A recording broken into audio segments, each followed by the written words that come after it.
Bismillahirrahmanirrahim. Assalamualaikum warahmatullahi wabarakatuh. Alhamdulillahilladzi arsala rasulahu bil huda waddinil haqqi liyanzirahu 'alal ladzina kullihi walau karihal musyrikin. Asyhadu an la ilaha illallah wahdahu la syarikalah wa asyhadu anna Muhammadan abduhu wa rasuluh. Allahumma sholli ala wa sallim ala khatamil anbiya'i wal mursalin Muhammadin wa ala alihi wa sahbihi ajma'in. Amma ba'du. Hadirin rahimakumullah, mari kita memuji kehadirat Allah ilahi Rabbi yang selalu merahmati dan memberi taufik serta hidayahnya. Salawat serta salam marilah kita panjatkan kepada junjungan kita Nabi Muhammad Sallallahu Alaihi Wasallam, kepada keluarganya, sahabatnya, dan kita sebagai umatnya.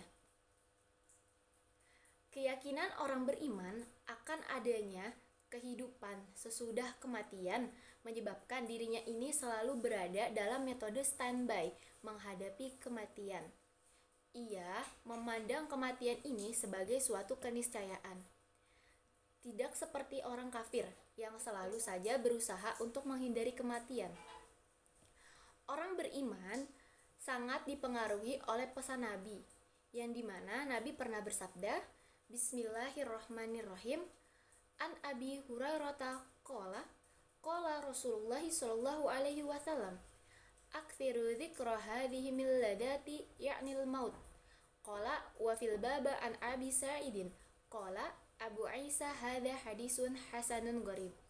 Artinya, dari Abu Hurairah berkata, Rasulullah SAW bersabda, banyak-banyaklah mengingat pemutus kenikmatan, yaitu kematian. Berkata Abu Isa, dalam hadis ini ada hadis serupa dari Abu Sa'id. Berkata Abu Isa, hadis ini hasan gharib. Hadis ini diriwayatkan oleh Imam Tirmizi nomor 2229. Sedangkan sahabat Ali radhiyallahu anhu ini pernah berkata, bila manusia meninggal dunia, maka pada saat itu ia bangun dari tidurnya. Subhanallah, berarti beliau ingin mengatakan bahwa manusia yang menemui ajalnya adalah manusia yang justru baru memulai kehidupan sebenarnya.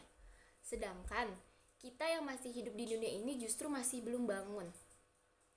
Hadirin rahimakumullah, pantas bila mana Ali radhiyallahu anhu pula berkata, dunia pergi menuju dan akhirat datang mendekat.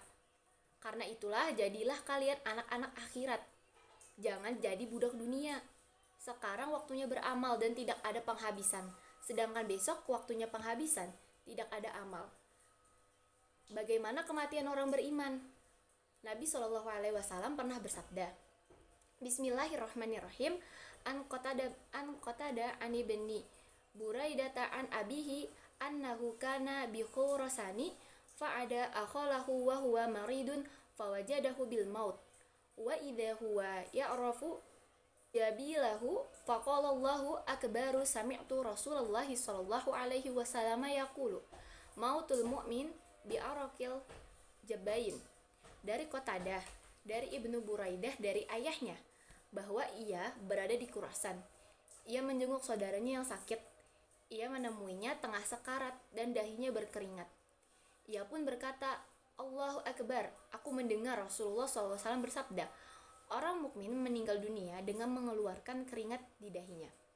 Hadis ini diriwayatkan oleh Ahmad nomor 21886. Saya menyeru setiap orang tua agar mengingat kematian. Kenapa? Sadar bahwa dirinya sudah mendekat maut, serta tidak mungkin bisa lari darinya. Jadi, kita ini perlu siapkan diri untuk menemui Allah.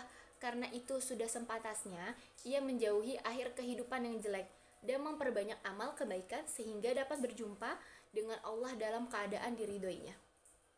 Hadirin rahimakumullah, marilah saudara-saudaraku, kita mempersiapkan diri menghadapi kematian dengan segera bertaubat dan memohon ampun dan rahmat Allah Ta'ala ini sebelum terlambat. Sebab begitulah kematian orang kafir, suatu bentuk kematian yang diwarnai penyesalan yang sungguh terlambat. Kematian itu milik semua makhluk Allah, baik manusia, hewan, tumbuhan, termasuk bangsa malaikat dan setan. Semuanya akan merasakan yang namanya kematian. Kematian adalah sebuah tahap dari kehidupan yang kejadiannya bersifat pasti. Ia akan datang menjemput tanpa dapat dihindari. Kehadirannya sering menimbulkan ketakutan pada awalnya dan senantiasa melahirkan kesedihan pada akhirnya. Bahkan kesedihan yang berkepanjangan dan juga berlarut-larut. Kematianlah yang membuat seluruh kenikmatan dan kebahagiaan terputuskan, yang kemudian diganti oleh penderitaan dalam kehidupan dunia. Kematian pula yang membuat hubungan antara orang-orang yang dicintai dan yang mencintai ini menjadi terpisahkan. Karena kematian seseorang yang harus meninggalkan harta benda yang begitu dicintai, begitu ia banggakan, dan begitu diagungkan. Dan sejumlah harta benda yang diklaim adalah miliknya sendiri. Maka dari itu kita sebagai kaum muslimin hendaknya mempersiapkan banyak amal sebelum kematian. Sekian dari saya. Wassalamualaikum warahmatullahi wabarakatuh.